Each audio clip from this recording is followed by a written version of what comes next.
My dear student, welcome back to my this video. So आज की video में हम करने वाले हैं कुछ questions which are related to conformational isomerism. Okay, so चलिए स्टार्ट करते हैं। यू कैन सी यहाँ पे हमारा जो पहला क्वेश्चन है उसमें हमें क्या बताना है कि आपके सामने जो 4 फॉर्म बनी हुई हैं इसमें से एन ब्यूटेन की सबसे ज़्यादा स्टेबल कन्फर्मेशन कौन सी है।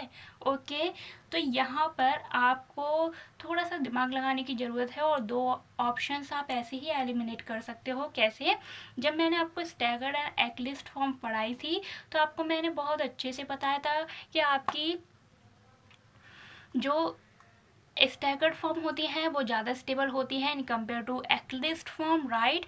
सो यहाँ पे स्टैगर्ड फॉर्म हमारी क्या है, B and C, and A and D हमारी क्या है, एक्लिस्ट फॉर्म। तो you can eliminate A and D. Okay, हमें इस तरीके से ही क्वेश्चन सॉल्व करना चाहिए। तो हम डायरेक्ट ए एंड डी को हटा देंगे, हमें कुछ भी दिमाग लगाने की ज़रूरत नहीं है। नाउ हम देखेंगे बी एंड सी में कौन ज़्यादा स्टेबल है।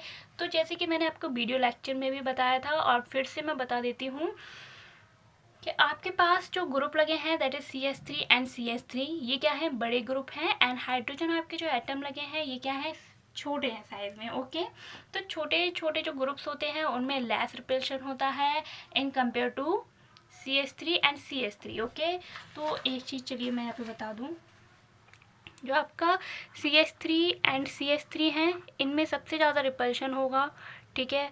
एंड वही आपका सेकेंड नंबर पे जो रिपल्शन होता है वो CH3 एंड H में होगा।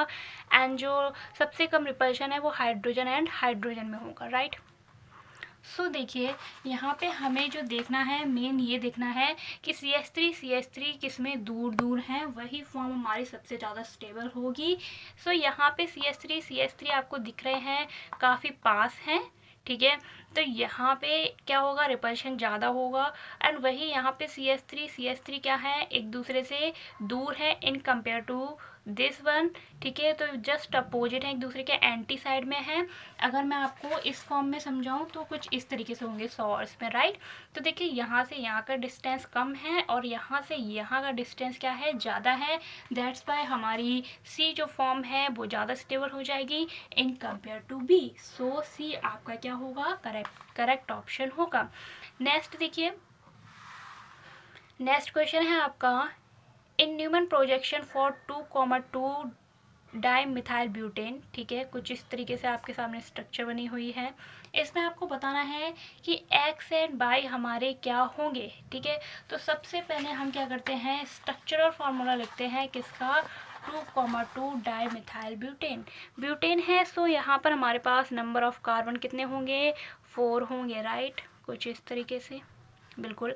उसके बाद में नंबरिंग कर लेते हैं 1 2 3 and 4। So 2,2 di methyl, that is 2 methyl लगे हैं, वो भी 2 नंबर वाले कार्बन पे। एंड यहाँ पे CH3, देन यहाँ पे 2 H2 एंड यहाँ पे CH3, ठीक है। कुछ ऐसे होंगे। ओके, अब देखिए आपको जो फॉर्म दे रखी है उसमें ये हमारा फ्रंट कार्बन है एंड एक हमारा बैक कार्बन है। तो हम बैक वाले कार्बन पे जाते हैं और देखते हैं कि हमारा जो बैक वाला कार्बन है उस पर 2 ग्रुप क्या लगे हैं, CH3 एंड CH3। एंड इस बार इस स्ट्रक्चर में एक ही कार्बन ऐसा है जिस पे क्या लगे हैं, 2 CH3 लगे हैं। सो आपको समझ में आ गया कि बैक कार्बन तो हमारा क्या है, ये वाला है, ठीक है। अब क्या है, बैक वाले कार्बन से 2 CH3 तो ये हो गए। अब क्या है, अगर इस ग्रुप को मैं मिला के लिखूँ तो C2H5 भी लिख सकती हूँ, दैट इज़ इथाइल, ठीक है। तो दैट इज़ यहाँ पे जो हमारा बाई है वो क्या हो सकता है, या फिर तो वही CH3 होगा या फिर C2H5 होगा, ठीक है। क्या होगा वो हम अभी देखते हैं। तो हम इसको पता करने के लिए क्या करते हैं, नेक्स्ट कार्बन पे मूव करते हैं, ठीक है। तो फ्रंट वाले कार्बन पे आप देख रहे हैं आपके पास क्या है, 2 हाइड्रोजन्स हैं। एक एक्स क्या हो सकता है, हाइड्रोजन हो सकता है, या मिथाइल इथाइल क्या हो सकता है, ये हमें चेक करना है, ठीक है। तो सबसे पहले ऑप्शन पे मूव करते हैं। सो फर्स्ट ऑप्शन में आपको बोला है कि आपके पास क्या है, हाइड्रोजन एंड हाइड्रोजन, ठीक है। तो क्या इसकी पॉसिबिलिटी है, नहीं है, ठीक है। तो मैं आपको एक बात बता दूं, जो आगे ग्रुप लिखा है ये आगे वाले कार्बन का है, ठीक है। एंड जो बाद में ग्रुप लिखा है वो बैक वाले कार्बन का, ठीक है। तो आपको पहले ही पता लग गया है कि जो हमारा बैक वाला कार्बन है उसमें तो कोई हाइड्रोजन हो ही नहीं सकता है। देखिए इसमें कोई हाइड्रोजन लगा है आसपास, नहीं लगा है भाई, ठीक है। तो ऐसे ऑप्शन जिसमें लास्ट में H है, जो कि हमें ये बता रहा है कि भाई हमारा क्या है H, ठीक है, तो वो तो आप ऐसे ही एलिमिनेट कर सकते हो। तो हमारा A एंड C एलिमिनेट हो गया, ठीक है। अब मूव करते हैं बी वाले ऑप्शन पे। तो आप देखेंगे कि जो हमारा बाई है वो ये क्या बोल रहे हैं C2H5, ठीक है। तो क्या इसकी पॉसिबिलिटी है? हाँ बिल्कुल है, ठीक है। तो कार्बन से 2 CH3 और ये हमारा ग्रुप क्या लगा है C2H5, और फ्रंट अगर हम इसको माने तो हमारा X क्या होना चाहिए? हाइड्रोजन होना चाहिए, ठीक है। सो देखिए यहाँ पे X हमें हाइड्रोजन दिया है एंड बाई हमारा क्या है C2H5 which is right. So यहाँ पर आपका बी ऑप्शन क्या है? बिल्कुल करेक्ट है, ठीक है। उसके बाद में आगे मूव करते हैं। यहाँ पे आपको क्या बताना है?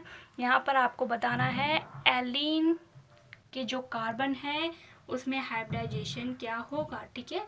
तो देखिए एलीन की स्ट्रक्चर मैं आपको लेक्चर्स में पढ़ा चुकी हूँ, अगर आपको नहीं याद है तो भी बना लेते हैं। दैट इज C3H4 उन्होंने दिया भी है आपको, क्यूमिलीन आपको याद होगा, मैंने पढ़ाया था, ठीक है। तो कुछ इस तरीके से होता है। अब यहाँ पे आपके पास 3 कार्बन्स हैं, तो क्या हाइब्रिडाइजेशन हो सकता है? सबसे पहले देख लेते हैं कितने सिग्मा हैं एंड कितने पाई हैं, जिससे हमारा काम क्या हो जाएगा? आसान हो जाएगा, ठीक है।